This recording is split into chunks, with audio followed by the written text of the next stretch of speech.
Welcome to the podcast club in Taibah International School. Today we're going to be talking about science and AI, friends or foe. These are my panelists and now they're going to introduce themselves. But before that, my name is Davina Hiroko and I will be your moderator for today's episode. Okay, good evening everyone. I am Matthias Magambo. I work in the IT department of Taibah International School. I'm a technology enthusiast. I try to keep up to date, know everything. I also do certain things. Some of my hobbies, I take some photos, I do some 3D art. That's it about me. Hello everyone, my name is Grace Mkiza and I am a student here at Taibah. I do PCM, ethics and I love IT.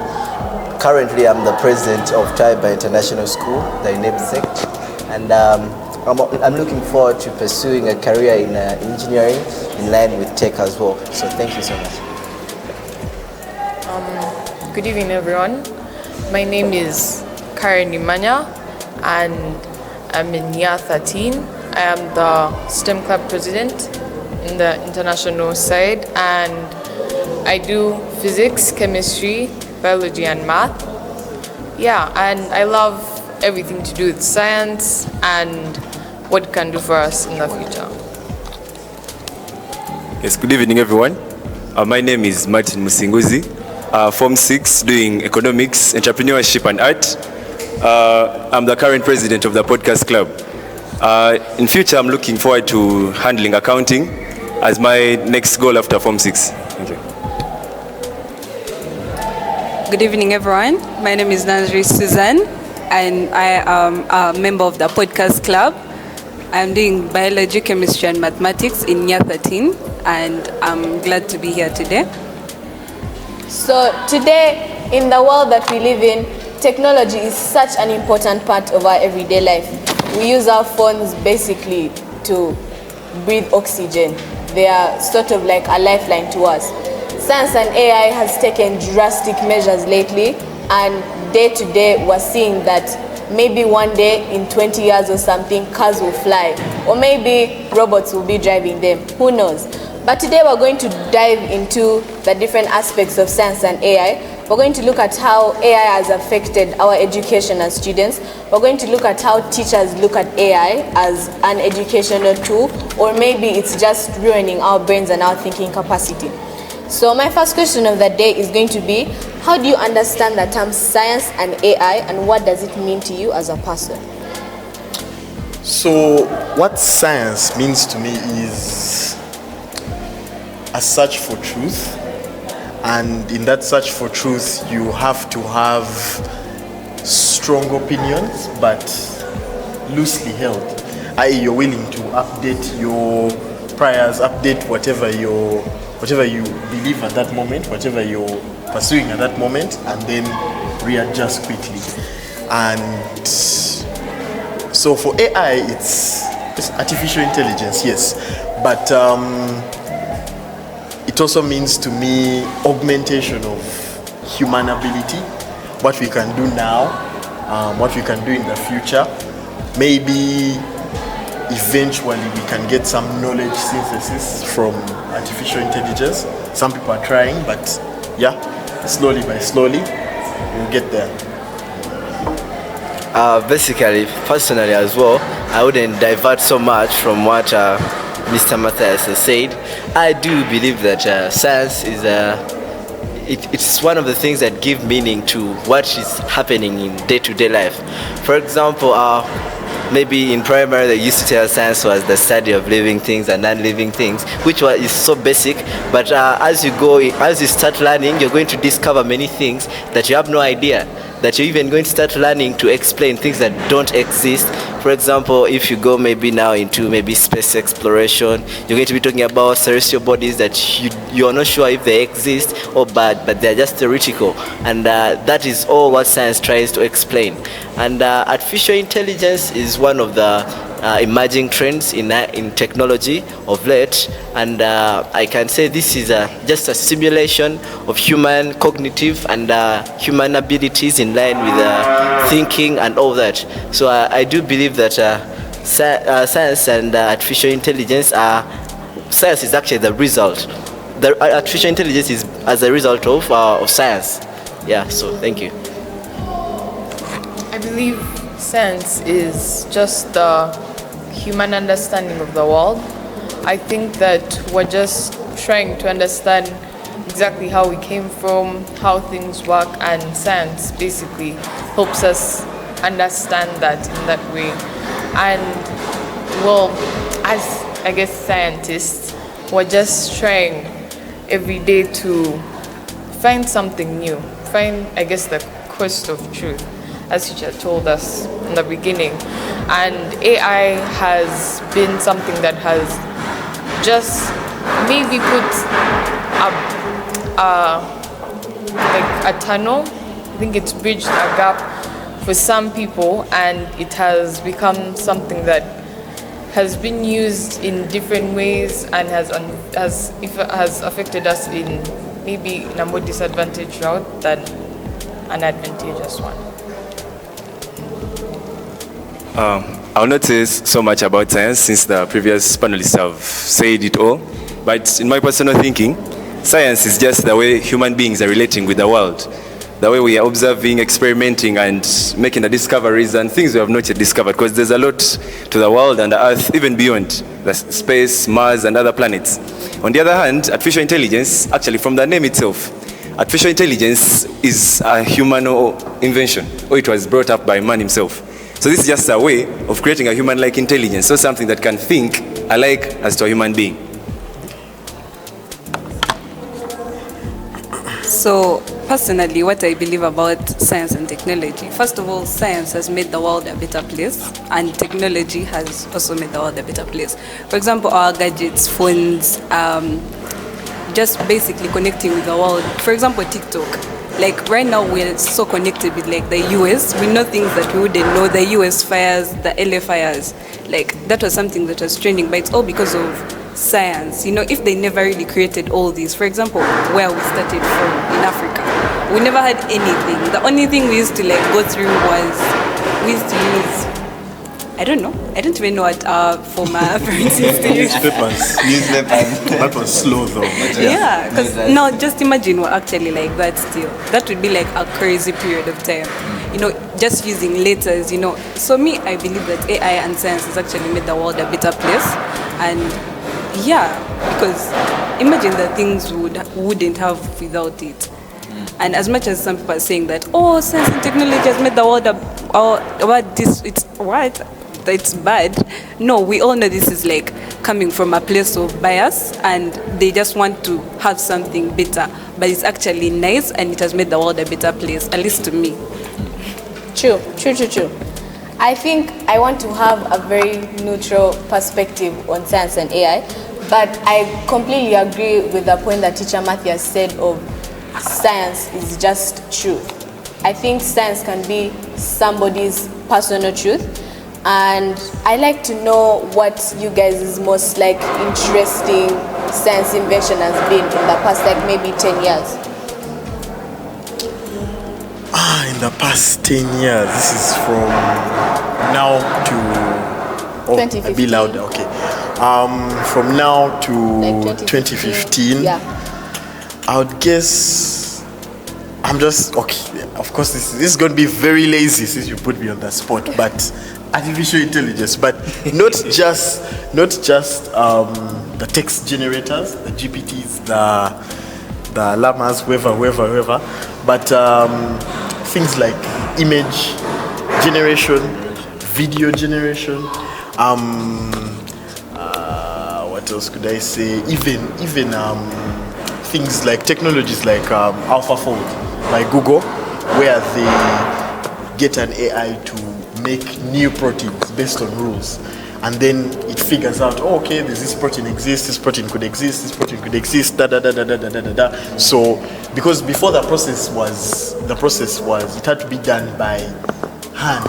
You had to do the calculations by hand. You had to sit down, and then after the calculations, you test them in the real world. It was quite a long and arduous process, as in someone would maybe work on one protein a year, or 2, 3, very small amount, very, very small number. But with that, you're able to accelerate, and you get a lot more,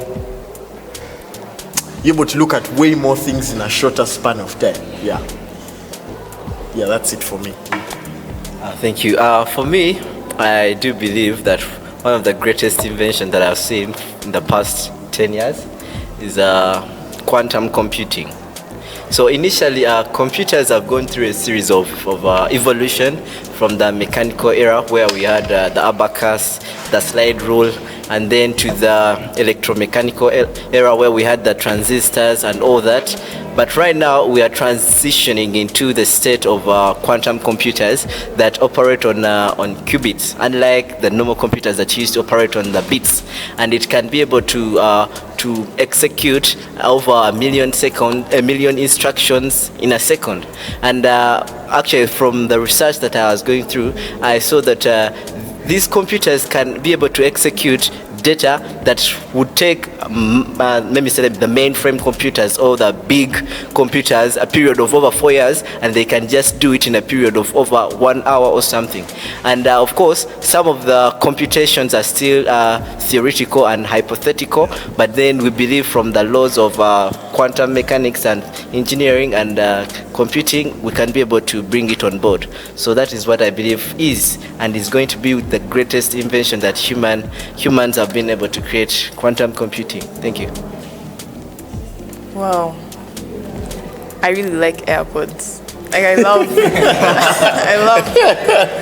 the Bluetooth devices, and that has been so interesting to me. And okay, on the fan side, that's really the most enjoyable thing to me, just the AirPods.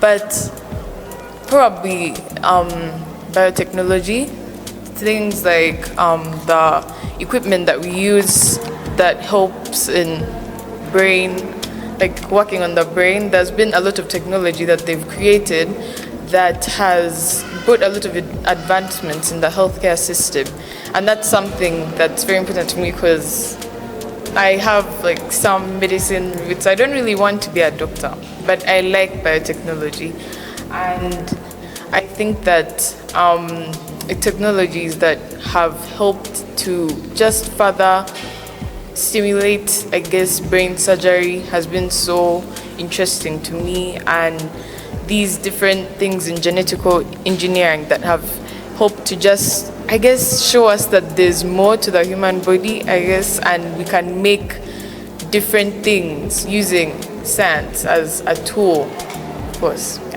Thank you. For me, since the previous panelist has talked about AirPods, I'll talk about something I also really love. I'll talk about the electric cars. Actually, I haven't gotten a chance to sit in one, but I'm looking forward to getting myself an electric car. But I feel like it's such a great invention. I think Hiramoto is of course, of course. So the electric cars for me, honestly. Yeah, I think everything you said is right. And me personally, my favorite AI or technology thing has been ChatGPT.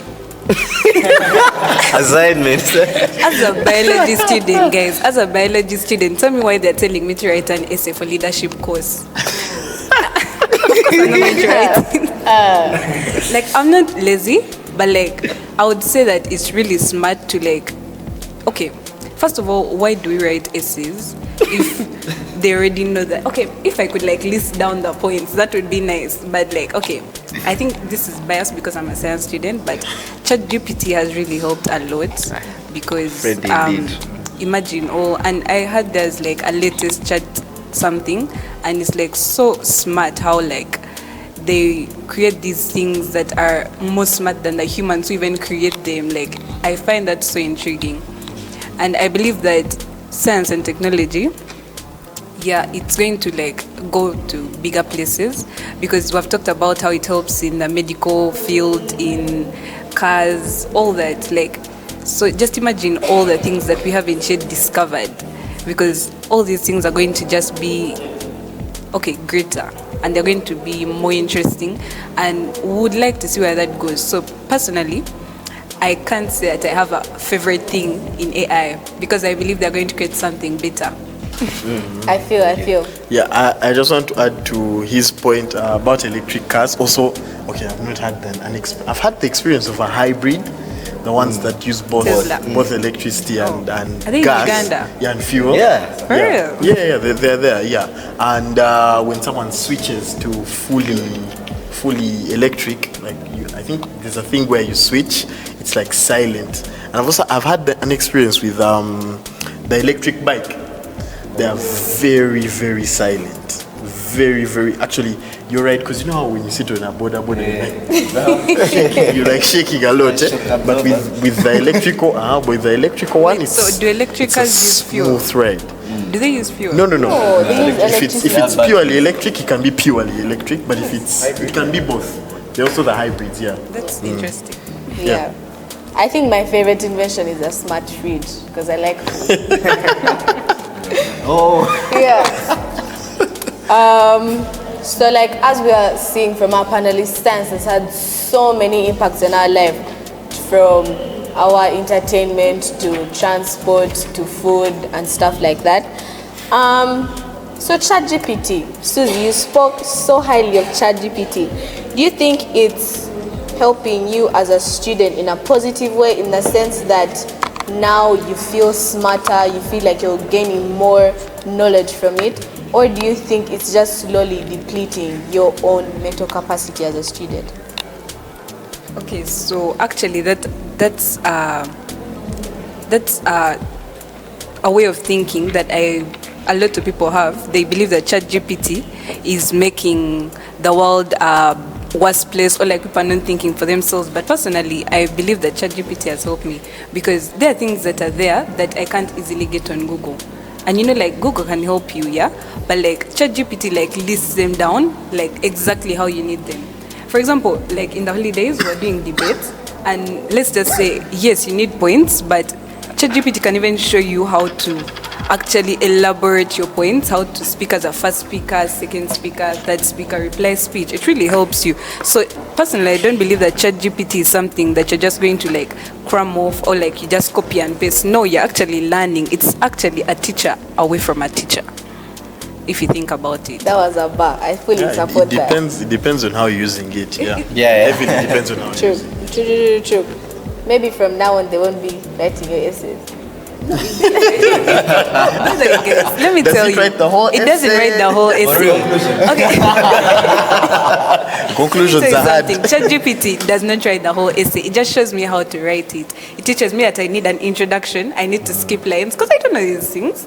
How am I supposed to know these things? I sit down and I learn chemistry equations the whole day. So writing an essay is going to be a bit difficult for me, of course. So I have to go down, I learn how to write the introduction, the conclusion. Because right now, you can say that ChatGPT is like, I use it to write the whole essay, but I don't actually use it, because they have ChatGPT, like AI detectors right now, so you can't really use it. Ask ChatGPT, it bombarded me with content that at that moment I could not comprehend. But with time, I kept on reading it, understanding, so I kept on learning different things. So I learned about how maybe, for example, everything. Actually, right now, if I can go for maybe do a course of maybe, let's say, like 1 month in maybe astrophysics, and I'll be able to get my own certificate, because I have information in line with astrophysics and maybe aerospace engineering that I've acquired on my own from ChatGPT. I've learned chemistry because when I was doing A-level, I didn't know that A-level chemistry was how it was going to be, okay? I had an idea about how math was going to be, how physics was going to go, but chemistry, I thought we're just going to add on and all that, but there was so much that was new.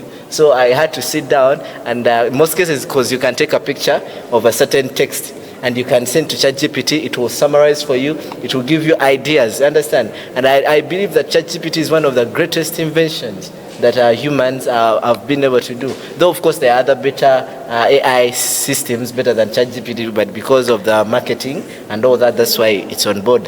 But it's also good. So maybe that's my take on ChatGPT. Thank you.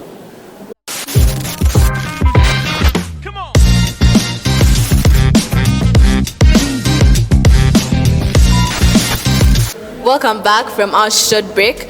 Once again, it is Davina Hiroko speaking. I will be your moderator for today's episode. Today we're dwelling into the topic science and AI, friends or foe. For the past maybe 10-15 minutes, we've been discussing how ChatGPT has affected our education. We've talked about very brilliant, impactful science, technological inventions in the world, and I am part of the podcast club, and this is going to be an episode that will be published very soon. The podcast club basically focuses on speech, evaluation, and sort of public speaking, training you how to be some sort of presenter, and this topic is just one of many that we'll be looking at. We are very diverse with the topics that we choose, so stay and enjoy. Our next question is going to be, what do you wish to see in the next 10 to 20 years in the world of science? Do you want to see flying cars or robots taking your order in a restaurant? What's your vision for the next years? So for the next years, I would like to see more integration of robots into our daily life. Of course, it's a bit lazy, but still Smart. so I was thinking of. It's what I was thinking of though, because for a lot of what we do today, a lot of physical work, a lot of it can be done by robots. It's just that not usually, but the main barrier that we currently have, that as far as I know, is getting machines or AI itself to understand the world. Because with very many processes, you can hard code these processes. Like in a factory, there are ways to build a factory and make it extremely automated. Reduce the amount of people that you need to use, make it extremely automated, runs 24/7. But there are other tasks that need way more context, way more knowledge. Because the funny thing about science recently that we've seen, because let's say from the 70s, people thought that these physical things that people do, carrying a bench, cutting wood, making a physical thing will be the very first things we automate away. But actually the reverse has happened, that it seems that office jobs, things that require people to understand language, are far easier to start automating away than actual physical things in the world. So I would like to see physical thing now, like the Optimus robot, Tesla's Optimus robot, like a humanoid robot walking around, doing things around your house. Although there's some argument over whether the humanoid form is the best for such things. For example, it's not like they made a car like a horse in the first place. No, they looked at what they needed and they did something kind of different. So although you could argue that it's kind of like a horse, but time is done. Okay, but I would like to see more physical integration of technology. Yeah. For me, there's a book that I was reading. It's called Physics of the Impossible by a professor and a theoretical physicist called Michio Kaku. And he classified different things and inventions in three stages. There's class 1, class 2, and class 3. So under class 1, he said, these are things that are impossible, seem to be impossible, but can be done, because they don't maybe violate the laws of physics. For example, use of jetpacks, or maybe teleportation. And these are some of the things that we've been able to do. For example, teleportation, because we've been able to do so by teleporting some few some few atoms from one place to another using the principles of quantum entanglement. And under class 2, that's why it talks about things that violate the laws of physics. For example, time travel, maybe time travel using maybe the Einstein's theory of general relativity and all that. But these are things that can also be done and can be done maybe in the next millennium or something like that. And then class 3, these are things that are completely impossible. For example, creating a big bang, once again, it's impossible because we'll need a massive source of energy to create that big explosion. So me personally, I think I should be looking at things like flying cars.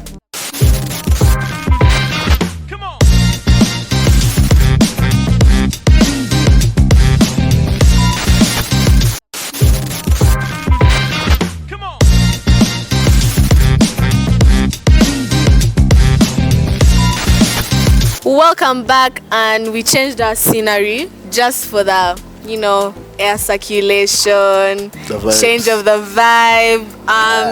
We're still on the exact same topic, science and AI, friends or foe. We've looked at how ChatGPT has affected our education. We've looked at how students look at ChatGPT and whether or not we find it useful to us or if it's just killing us slowly. We've talked about how science has affected our world, how it's impacted us in the past couple of years. We've talked about the smartest inventions we think we've had in the past 10 years. Mine was a smart fridge because I like food. We had AirPods, we had AI. We've had a bunch of things talked about. So make sure you listen to the other segments while you're listening to this. And now for the most important question out of all the questions I've asked today. Do you think science and AI is your friend, or is it just a foe? Okay, I'll take the friend position, very much so. Because the friend position is the easiest though, right? Because it helps. But at the same time, personally, I take the friend position. But with regards to this discussion, I would like to take the foe.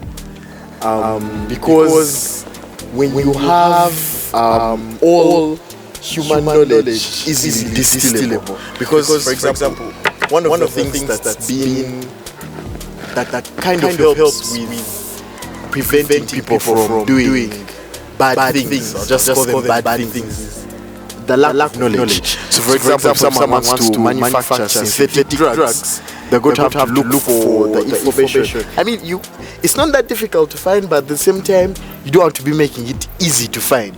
But for example, with AI, it's relatively easy to get. It's just that maybe with ChatGPT, they've blocked people from discovering certain things through reinforcement learning. But if I know my way around the tool, it can be very easy to get certain knowledge that would not be good in certain hands. Yeah, but I'm just presenting an argument for why some people would say it's a foe. And also another thing is jobs. Lots of people are scared because, like I talked about, automating real world things. Like for example, if you decided that you want to make automated trucks that are going to carry goods around, I think that's hundreds of thousands of people out of a job. If you make, let's say, ports automated, like ship ports where goods come in, a lot of the ports, for example, in China are automated, but in other countries they're not, because people get work from there. So yeah, that's my opinion. I'm taking this in the perspective of sciences. I believe sciences is a friend. Of course, throughout the years we've figured out a lot of things about this world, like the breakthrough in diseases with taking on like drugs. Those have helped us in so much ways, and I believe sciences has been such a good encouragement and basically a friend in that term. But in terms of AI, I am just not sure. I think that something that started as something to be advantageous about was quite it's taken a turn. I believe that it's not as good as we think it is in terms of possibly privacy. AI is quite literally one of the things that doesn't really allow us to be alone, really. Like, you look at your smartphone, and sometimes I look at it and the camera is there and I have to turn it away because I don't really want to look at it. But I feel like it's stealing things about me, like all this data about me that I really don't want anyone to like know about. And things like our Face ID is a bit creepy to me, and the fingerprint. Like, I'm just wondering, are they actually going to store this fingerprint forever? Making clones. Exactly. Yes. No, my face. Like, you have my face, you have my fingerprint. You could really hack into my bank account for real. But just AI is okay. I just find it to be strange, just a little bit strange, and it could be.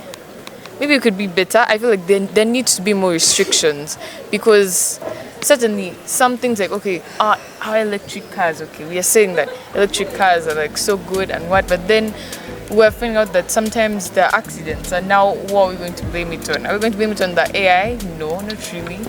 So who are we going to blame these things on? Like, AI isn't going to be, like, it's not a tangible thing that we can really blame for some of the problems in this society right now. Just one thing I just wanted to top up on about restrictions is one thing that's been slowly discovered is the more you prevent an AI model from exploring certain areas or blocking off certain knowledge, the stupider it becomes. Like, if you don't allow it to have to flourish fully, like give out all its knowledge, that's the simplest way I can put it. What will happen sometimes is that its capabilities in other fields diminish, and at the same time also it's funny with it has some emergent properties. Like, it was found, I think it was last week or 2 weeks ago, where if you told AI to produce, if you made AI produce bad code, like for hacking, a code that's with respect to hacking and whatever, then it's more willing to reproduce other bad things, like give you instructions to make drugs, give you some bad, wrong political opinions, etc. So yeah, you can continue. Guys, may I start with my general bias on science subjects. So, growing up as a high schooler, I generally didn't like science subjects. Not because I used to fail them, but I feel like they were too much of a burden because they evolved a lot. So, as a moderator, I posed the question: is science and artificial intelligence a friend or foe? Me personally, I believe I am in the neutral side. Because, okay, guys, we have to look at it in a point where consumption matters. Or reliance. So let me give an example of this smartphone. This smartphone can be used for good and bad. Yeah. If I'm using this smartphone for my research, for my work, then it is very good. Actually, even teacher would find me and just let me do my research. Yeah. If I'm using it for TikTok during a lesson, then I'm probably doing the wrong thing. You get? Yeah. So I think it's a neutral point whereby it depends on your consumption and your reliance on AI. Because I remember she talked about ChatGPT. ChatGPT is very good, whereby in a point where you don't know something, you can turn to it and pose a question and it will always give you an answer. Yeah. Whether it's right or wrong, we don't know, but it will always give you an answer. ChatGPT is, in my opinion, slowing down our critical thinking. Taibah as a school, one of the 5 C's, as I joined Taibah, they taught us to always have critical thinking. I don't think you can have critical thinking when you have ChatGPT, because at any point, let's say if Grace poses a question to me, I can approach ChatGPT. I would not actually bother thinking. I'll just get my ChatGPT and ask a question.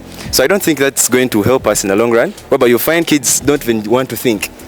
Yeah. You would reach a point where you don't want to think, knowing if I have my work, if I have an assignment, I have ChatGPT to use. So I'm not generally saying it's bad, but I'm talking about consumption and your reliance on the AI and science. At the end of the day, it's a tool. Yeah. Real. But me, I think about what Martina said. You have to first work on your mindset as a person, because it depends. You don't have to go there to search to understand, because the other 5C on the 5 C's is creativity, and it is creative to find alternative ways of learning something. Okay, and I believe it all depends on what the person was actually looking for. Were you looking for to accomplishing or to understanding? Okay, but it can broaden your understanding on certain concepts. So thank you so much for that, Martin. But I think that depends on if the person is wide-minded enough. So if you know me, you know that. If you know me, you know that I'm going to be on the other side of the. Which side? I'm going to be. So technically, the other side is either Friend side. or foe? But for you, friends. I believe The that it's answer a sounds to be four. bad. I'm going to be Foe. It's a four. now as much as ChatGPT as essay. much as I love ChatGPT, guys, let me tell you something. I believe that I'm allowed to love ChatGPT because I'm a mature person. But right now, science and AI has actually proved to be more of a threat than something that's nice. If you look at it from a perspective that's actually looking at everything. Because, yes, no. For example, in the religious aspect, yeah? If you're learning, let's say science, right now there's quantum physics, yeah? Now, quantum physics can teach you like a lot of stuff which is like a bit controversial to religious people. Yeah, and some people who like really believe in their religions can feel a bit threatened and all that. And personally, I believe that that's also one of the things that can show that science and AI is actually, okay, science is a bit of a threat. Then AI, yes, it's nice. I cannot deny that fact because, yeah. The essence. Yeah, but at the end of the day, not everyone is allowed to acquire that knowledge, at least because right now, in this day and age, children are given gadgets from a young age. Like at 9. Yeah. So if a child is exposed to ChatGPT, they're going to be curious about certain aspects that they're not supposed to know. So and you know ChatGPT, as much as some people can try to put controls, are there even controls on ChatGPT? Because They are. Yeah, there are restrictions and stuff. Because they always like when they're done training based on that data, they always get humans, and then they have their list of prompts, and then they say, okay, we like this answer, we don't like this answer, we like this answer, we don't like So this do they answer. ask you for your age? So age? No, they don't. They actually I don't think you've I mean, used that. with respect to that, Yeah. kind of, I guess there's no age restriction, no. Because you know, at the age of 12, 13, you're so curious about things you're not supposed to know. Yeah, Because tell me I when get some that, people yeah. are 10 and they're. Okay, let me not talk about it. We know, it's okay, we Save it for know. the next episode. Thank you so much, my panelists. We have dived deep into that topic, science, AI, friends or foe. We've seen how it's affected our education. We've seen how it's affected the health sector, even our food sector. We've seen how it's a threat and how it could be a friend. And honestly, I think that science can be a friend and it can be a foe, depending on your perspective.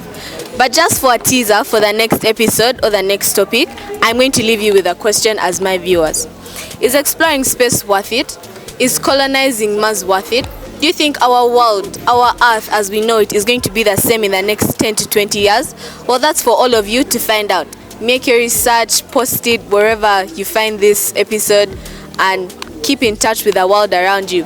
Thank you again, my panelists, for giving insight, for giving us information, for giving us personal opinions. Thank you for watching the Taibah Podcast Club.